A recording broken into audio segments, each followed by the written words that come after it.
Jenna, you're here. Come in.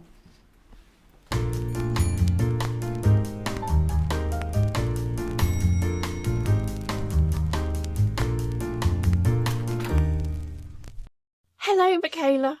Hi. Thank you for having me in your beautiful hotel room. Welcome. So we're at the Beaverbrook Town House today. Why have you chosen this beautiful place? Well, I used to work in travel, so I absolutely love boutique hotels. And for me, the best ones have lots of mixes of colours and patterns. As an interior designer, I love something that's joyful and colourful, and this is one of my favourite spots. It absolutely is stunning, isn't it? I've been admiring, as you know, the bolster cushion The on bolster. camera because It's I'm very in the fun. market for one. Yeah, it is. It's lovely. Yes, it's I gorgeous. just love all the textiles. Yeah, same. Beautiful. Yeah, so this is the Garrick Suite. So I'm told that all of the rooms in this hotel are named after London theatres, and this is named after the Garrick Theatre. Oh my God, that makes me love it even more. Yeah. I love a musical. Do you? Yeah. Oh my God. Did you watch Wicked, obviously, like the rest of the world? I haven't actually watched the movie, but I've seen it at the theatre 3 times. Okay. And so I didn't watch the movie because I was like, is it going to ruin the... Well, I've theatre not experience for seen me? the theatre, but I've seen, obviously, the movie, and it is exceptional. Yeah, I still need to watch You it. need to get I on love that Cynthia bandwagon. Erivo as well, so yeah. Yep. We digress. No. So, Is that not why we're here? no, Just got musicals? what are we eating today? Oh, Micaela? okay, Talk so- us through your room service order. I'm not a coffee drinker. I love a tea. So we've Okay. got an oolong tea, quite a fancy one. Yeah. Mm. Check you out. Yeah, and then we've got a healthy ginger shot. Okay. I live in Spain at the moment, so whenever I come back to the UK and it's cold, even though it is quite sunny today and everyone keeps telling me how blue it is and how Yeah. wonderful it is, it's freezing for me. So I feel like I have to just give my body that extra boost to stay healthy. Understood. And ginger. And then we've got popcorn shrimp, Love because it. shrimp is my favourite and anything in batter is...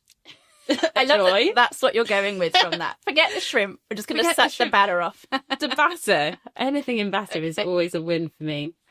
And then I've got a little eel nigiri. Yes. But I noticed that you... Well, funny you should raise that. So I like most foods, but when I noticed the eel, I was like, that's the one thing I can't do. And I think One it's, thing? well, that and celery, funnily enough. Celery. Is it just food shaped like that? Phallic shaped foods. No. I'm okay with a cucumber, but celery for me, it's the spawn of the devil.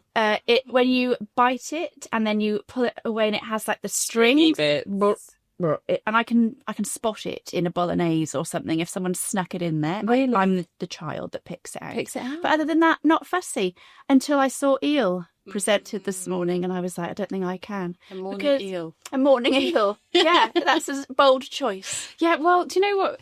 I used to kind of think the same, like, ugh, eel. And then I tried it and it's so flavourful. And if you like salmon or tuna or whatever, it's like, I would Okay. say the elevated. You've inspired me because I can do an anchovy, you. and that to me is like that's not an entry level It's going to fish. change your life. Okay. And then whenever you go to a sushi place, you're going to be looking for the eel. Okay, And okay. you won't want salmon anymore. all right. I'm going to trust you.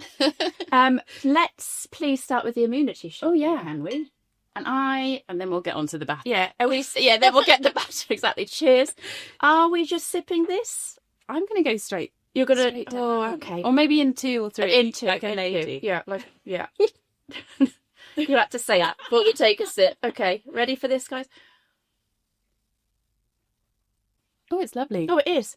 It's And quite I was smooth. worried it was going to be very spicy, but it's not. That's very nice. I think there's like pineapple. I can just feel the viruses and disease leave my body. Right? It's so healthy. You're glowing all Yeah, of a sudden. You were glowing before. Thank you. Thank you. Oh, okay. Yum. I'm still working away at it. Oh. Takes me back to like my Sambuca days. Oh my God, a flaming sambuca. I don't drink that much anymore, so it's quite fun to have something in a shot glass. Yeah. I can't remember the last time I had a shot. Okay. She's alive! I'm immune. I'm alive. Lovely. Okay, let's pour some tea Oh, yeah. because I need to wash that down with something. So are you you're more coffee? I'm definitely more of a coffee gal, I have to say. Although, controversially, I have now switched to decaf because I was a 6 cups of coffee a day kind of a girl. And I get really bad headaches. And I was that person that couldn't wake up in the morning unless I had my coffee. Really? And I thought, I've got to address that. So I've switched to decaf. I still feel like I'm having that ritual of a warm drink in the morning, the smell I love.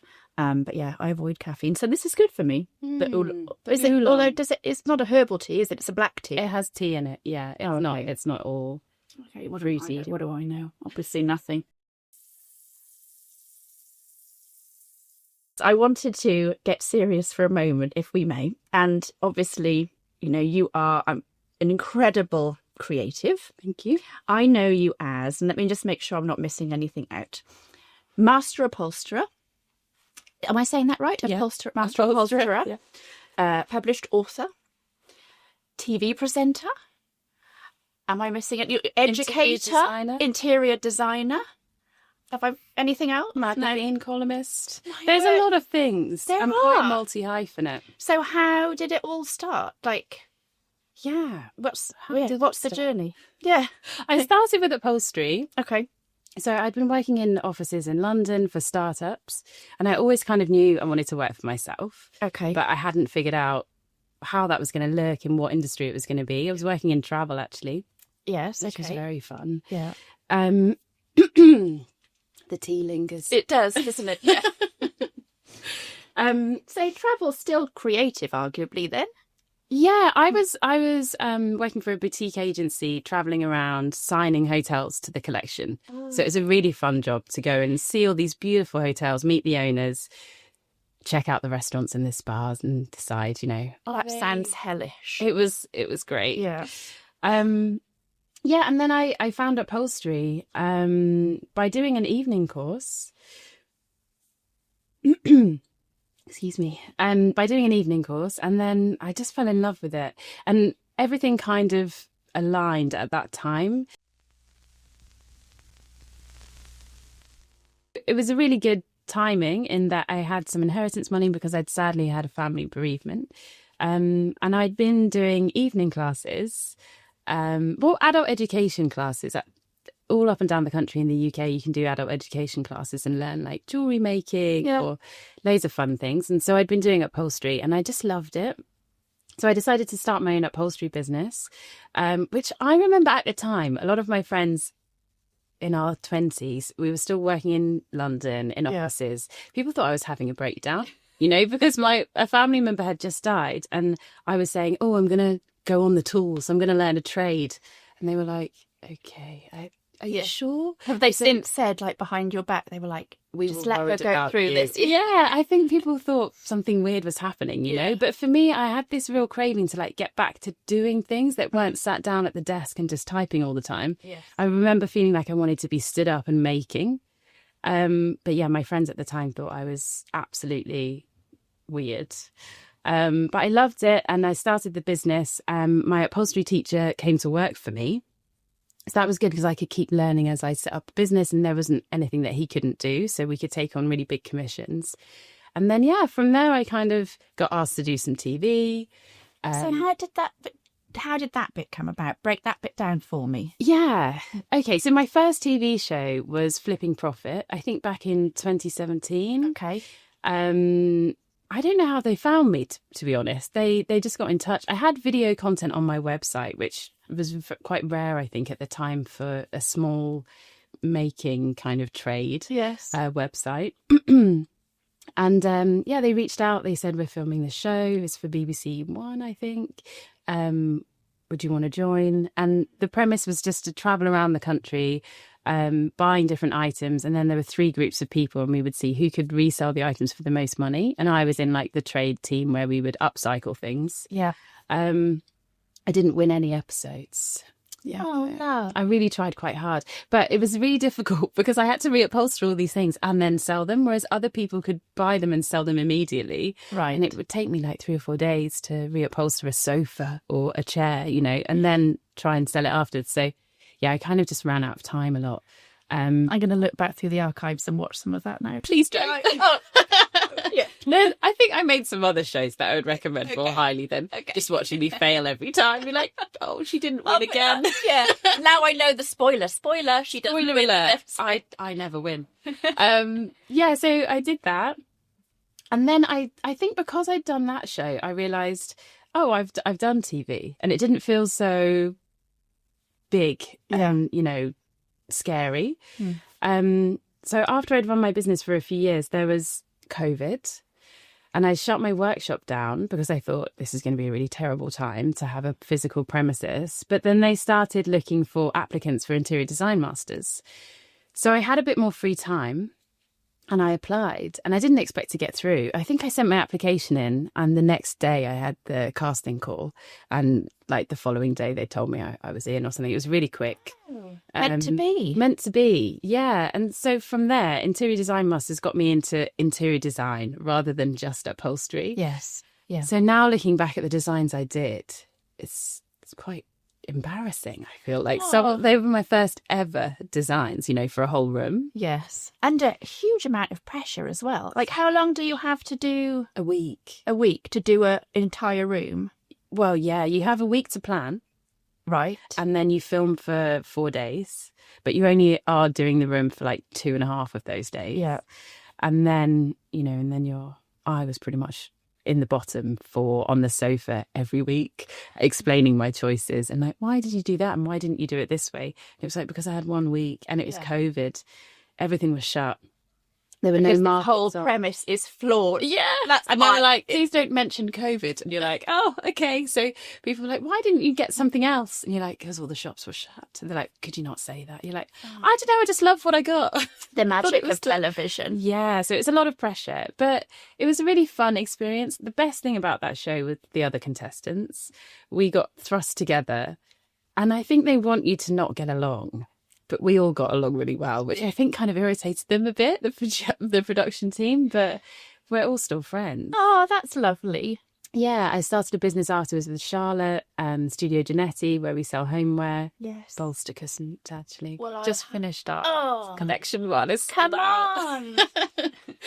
Yeah, and Siobhan I see all the time. So, yeah, it was a really great experience, but not something I had planned into my career trajectory. You know, I don't think you can aspire to do TV. It's a bit I think of a an lot of unforgiving- I think a lot of people do.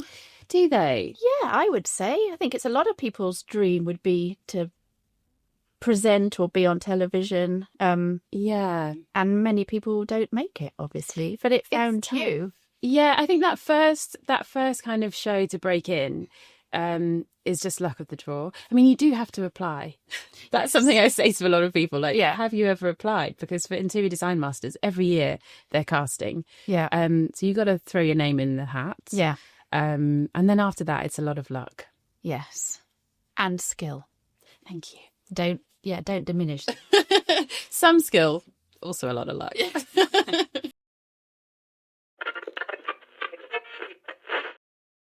But it obviously gave you a wonderful platform, and you have used that to create beautiful things. I mean, I was saying earlier off camera, like, I fangirl over you a bit. When I look at your sort of pathway, it's so inspiring.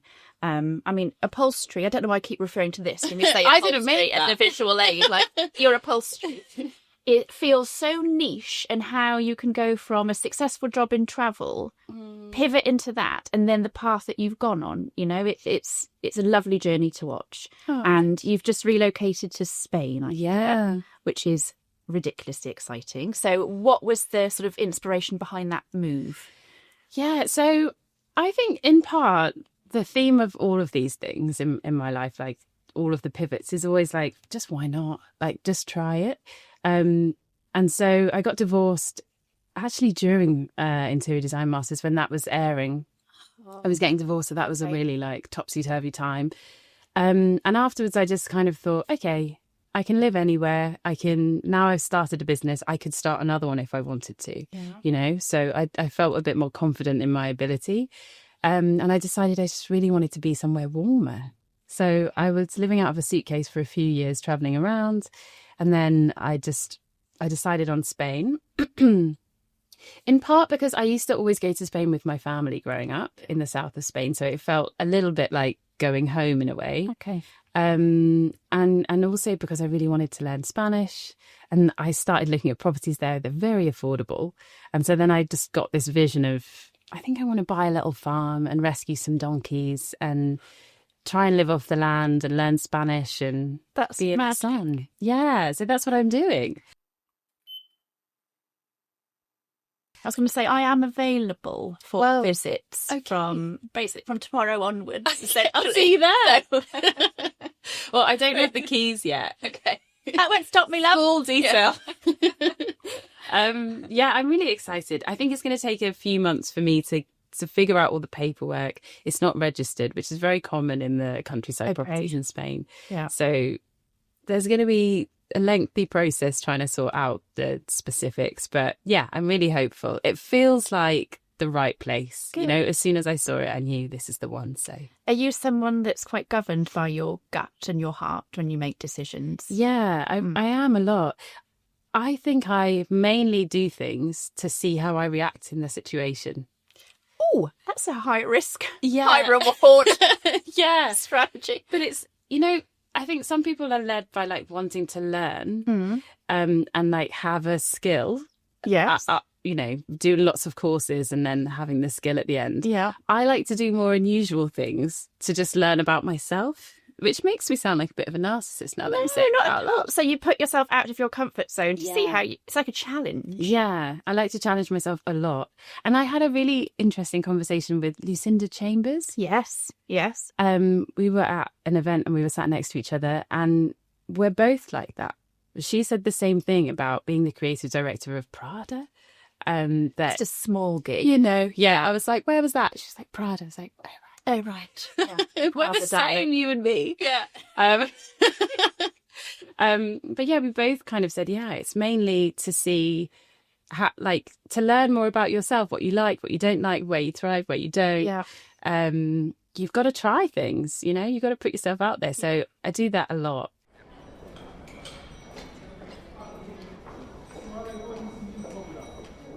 Do you know the author Elizabeth Gilbert? She wrote Eat, Pray, famously wrote Eat, Pray, Love. Amazing. She has written another book called Big Magic. She writes and speaks a lot about creativity and the creative process. And she says that to live a creative life is to live a life governed by curiosity over fear. Yeah. That really sticks with me. And sometimes it's misguided curiosity. However, you got it. Every day of the week, I'm like, oh, I wonder, and I'll choose that. I have the fear, but that's the quieter voice. Yeah. Would you, like, totally. How would you define living a creative life? Yeah, I think curiosity is one of the biggest things to harness in life. And even with things like relationships, if you come at it from more of a curious stance, then like, oh, I know that my partner doesn't like da-da-da, or will react this way in that situation, or we always do da-da-da. You know, if you're always more curious. Like thinking of when you say things like that. They're like weird sex things. I'm really sorry. It's just, whatever floats your boat, Jenna. Like I'm trying to be sensible. Yeah, okay, yes. They won't try that. Sexually as well. If you keep it curious, you know, it could lead to some great things. Yeah. So yeah, with work I try also to just keep that curiosity. And I think if you're creative, you are quite naturally curious, you know. What if I do it slightly differently? What if I play with the scale? What if I bring in something unexpected? And usually the results are quite good. As you say, sometimes it's misguided. Yes. But then you learn, okay, that doesn't work. I too got divorced in my 30s, 32, I think, 32, 33. It was all a blur. And as I was saying to you off camera earlier, I have found, when I was doing some research on you and you've publicly spoken about your experience, so inspiring. And I think you summarise those feelings so eloquently and in an uplifting way. Thank you from like us 30 divorcees out there. Like this niche group. Small little gang. Small little gang. But thank you for speaking about it, first and foremost. But yeah, I sort of at the time felt like I didn't belong. I didn't have a tribe because in my early 30s, all my friends were either in solid relationships or just getting married or just having children or had young children. So when I sort of was spat out the other side, single and war-beaten and heartbroken and wanting to sort of go out and meet people, nobody wanted to go out with me. Weekend was family time or time with their partner. Mm-hmm.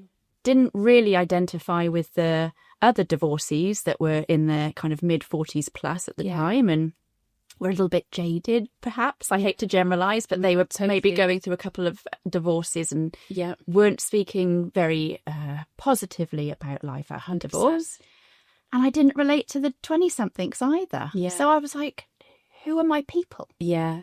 I agree with that completely. If you get divorced in your early 30s, it's quite an isolating time because there aren't many people who can relate to you. And the worst part about it for me was the first few weeks I was looking for like help, you know, because none of my friends were divorced. Both my parents had passed away at that time. They weren't divorced either. But so I didn't really have anyone to kind of ask like, oh, how do you even get divorced? You know, what do I have to do? Yeah. So I ended up looking online and I found a tribe of people who were getting divorced, but it was so negative. Yeah. And it's like, that's the worst time to tell me 50 other stories of horrible men. And, you know, that's mainly the sentiment. People are like, he did this and he's blah, blah, blah. And it's like, actually, you know, my divorce was a bit topsy-turvy and, you know, it was because of infidelity. So it wasn't the easiest time, but people make mistakes and you just want to kind of move through that period as quickly as possible. Yeah. So in the end, I kind of shut all of that out and tried to just, in a way, distance myself from the negativity of something failing or breaking down. And I just looked at it as an opportunity. Like, okay, I'm single. This isn't at all the plan. But like, what are the joys of that? Like, what can I lean into that other people can't? And so I traveled more. I did loads of weird things like I just did loads of like retreats, like tantra retreats that included like some nudity and stuff. And it was just like, let's just do all the weird stuff. And it was I wish time. I'd have known you at the time. We could have been naked together in Thailand on that nudist retreat with you in a heartbeat, love. That's what I needed. Do you know what I mean? It's just like, okay, I'm the other side of this. I'd been with my partner for 10 years. So I was like, who am I now? And I didn't really have the answer. So I was like, okay, I'm just going to go and, you know, do all these weird things and discover like what I like, what I don't like. And it was a really great time. And so now I'm still single. But I really don't mind it. I'm kind of like in chosen solitude is how I choose to see it. And if I meet someone, great. And if I don't, that's also fine. I'm doing pretty good at the minute. Well, you are clearly doing fabulously. That's such a cool story.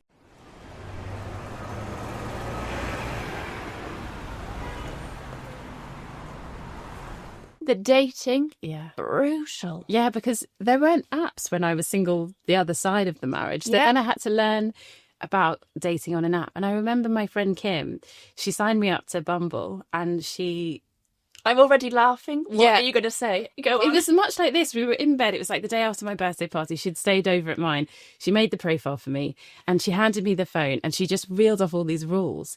If it's black and white, they're ginger. If it's shot from beneath, they're short. If they're wearing a hat, they're bald. And I was like, whoa, whoa, whoa, whoa. Like, she reeled off all these things. And I was looking at every profile like, Edward, 34. And she's like, no. You know, and I'm like looking at all the pictures, reading all the words. And she was just like, no, it's black and white. He's ginger. And I'd scroll down and be like, he is. Yeah. You're and right. It was, all her rules were right. So I had a lot to learn. But I could write a whole book, I think, about dating in your 30s when you're divorced. Yeah. It is like the Wild West. Yeah, it is. But what do people think? I have no idea. And it was my favourite pastime. I would go around to a friend's house and we'd, exchange pleasantries. There'd inevitably be a wine or something. And then we'd get the phone out and we'd start and send off a few messages. And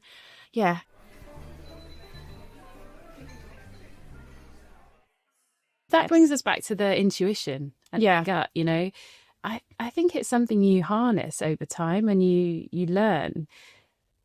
Because people ask me a lot about that, About what? About your intuition. Yeah. And I think you have to practice with smaller things. Yes. You know, like being decisive. And then when it's a big thing, like moving, picking a school for your child, like dating, you kind of can trust your intuition more then. Yeah. It's like a muscle, I guess, isn't it? You got to train it a bit. Train it. Yeah. But it's led me down some awful paths in the past. But then, as you say, you can't have regrets, can you? You've got to kind of see that this is all part of life's wondrous journey. Exactly. And there's ups and downs. There are definitely ups and downs. Yeah.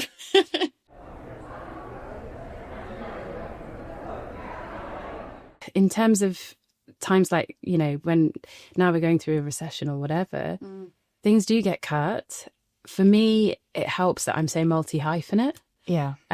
So if there's a lot less TV shows being made, so I can kind of lean into doing more interior design.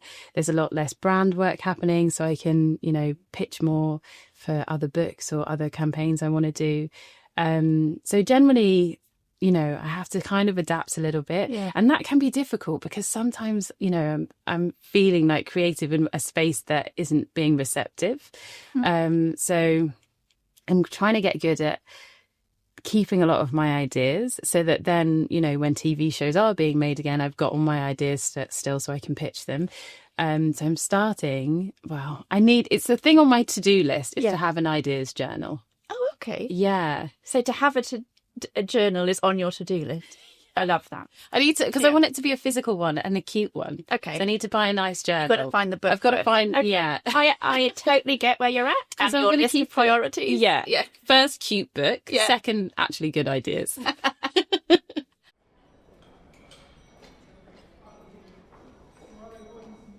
So you've written a book, obviously, and it's called Modern Upholstery. Modern Upholstery, yes. So it's about Upholstery. Surprise. So tell me, how did that come about?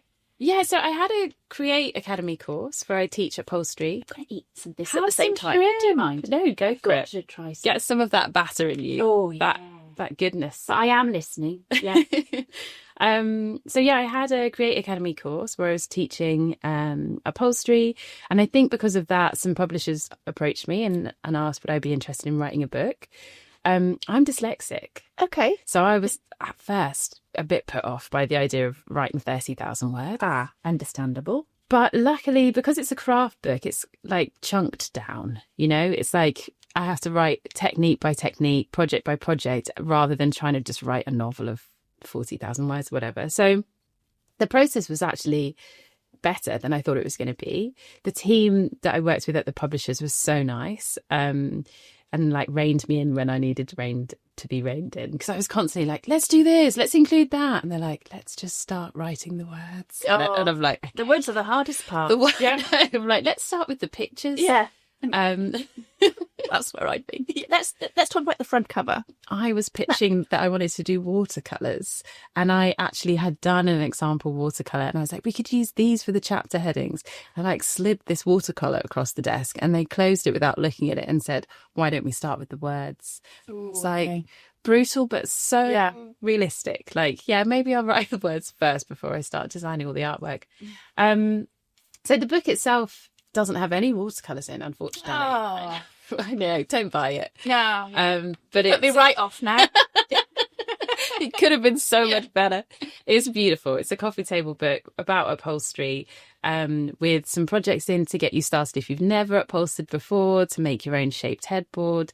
You could make your own bolster. Do you know what? Maybe I will then. Yeah. It inspired me. Maybe I make my own bloody bolster. You can do it. It's really not as hard as people think. Okay. And then, of course, when you're making it yourself, you can add all the trims and pick really nice fabrics and patterns and have something completely bespoke for your home.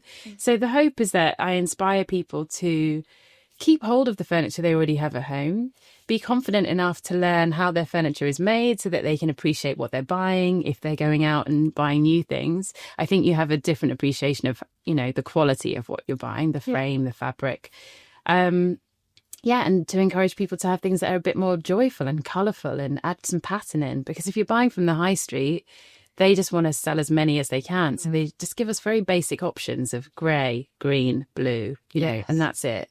And so all our homes, they're lacking a bit of pattern, I think, because companies don't want to commit to giving you 100 patterns to choose from for your sofa.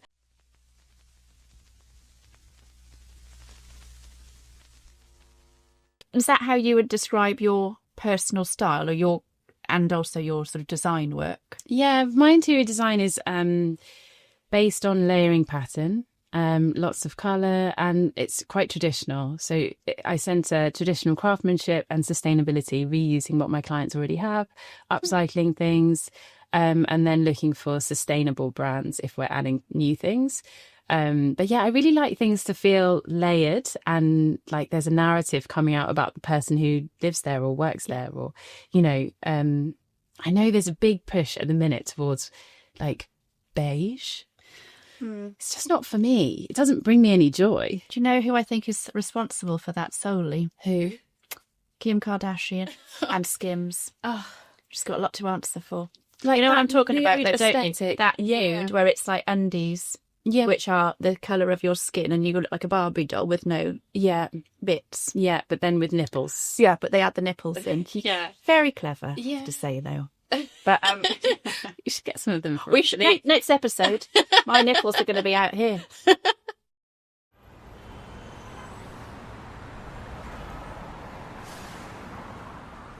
These are like my power questions that I like to ask everyone. So, what's something that scares you, inspires you, and what would you like to be sort of remembered for or known for? I love these questions. Yes. They're not gentle questions. They're quite out. They're big things to think about. But Yeah. Okay, something that scares me. Okay, well, can I give you two answers? Yes, of course. It's like a physical thing that I'm scared of. Like, Yeah. I'm scared of the dark.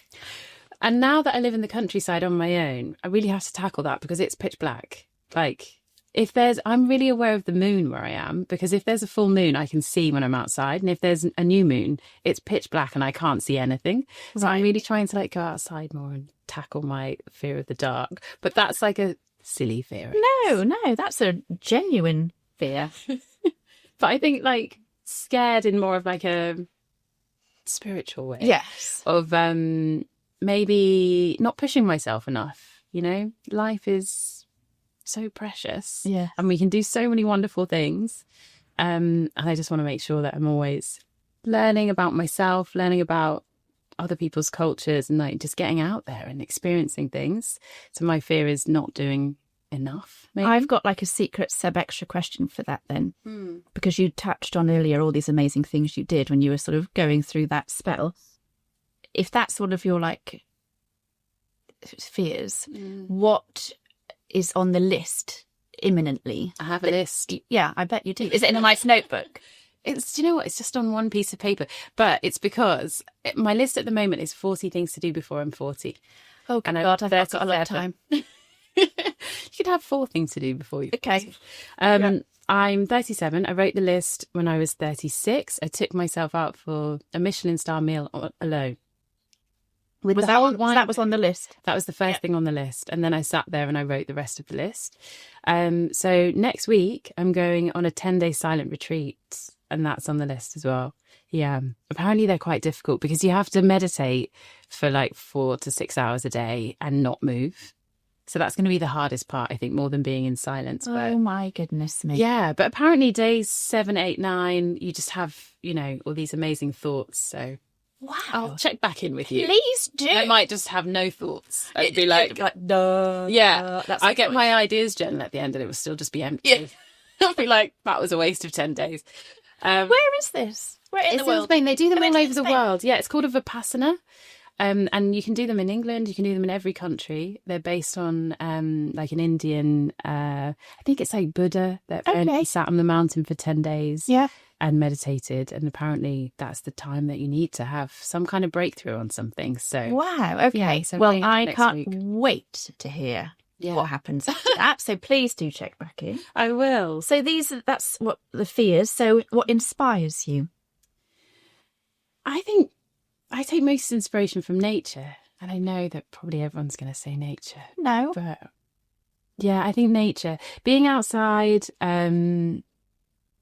And I'm realising as well, there's some scenes that like really resonate with me more. So I went to Colombia at the end of last year, like being in the jungle, so green, like somewhere really lush is like really restorative for me. The south of Spain is quite dry because it's really hot and they don't have much rainfall or water. Yeah. So the landscape is quite barren, which I also kind of like just olive trees and not much else. But yeah, being in the jungle was like, I just kept drawing plants all the time. So yeah, that was really an inspiring place. Fantastic. And then what's your legacy? What do you want to be known for, remembered for? When people say Micaela Sharp, what's coming to mind? All sorts of weird and wonderful things. There's nothing wrong with that, though. It's better than being boring. Well, yeah. I think I'd like to be remembered for walking my own path and doing things differently and hopefully inspiring people to do their own thing, not to box ourselves in and not to think that we have to do things a certain way because the majority of other people are doing it that way. So, yeah, I think I would like to be remembered for inspiring a bit of individuality. Yeah. Well, you've inspired me. Honestly, I mean that genuinely. I'm not just saying it. You really have. You've made me think differently about an upcoming birthday that we discussed, which I feel a bit nervous about. Mm-hmm. You've made me rethink a certain period of my life, which was quite tumultuous. But, and you've made me feel inspired about all the sort of avenues within living a creative life that you can just explore. Yeah, there's so much to try. Yeah. And there's no point limiting yourself. Like when I started doing upholstery, I had no idea where it was going to lead. And I would never have thought I'd be writing a book and going on TV and moving to Spain and having clients in other countries for interior design. But here I am. So who knows what's next? I can't wait to see it. Hopefully I can come along for the ride. Yeah. If you like donkeys, you can come out to the farm. Yeah, why not? If it's in Spain, I'll be there. Yeah. Thank you so much, Micaela. Oh, it's been lovely to meet you. I've had so much fun. Thank you.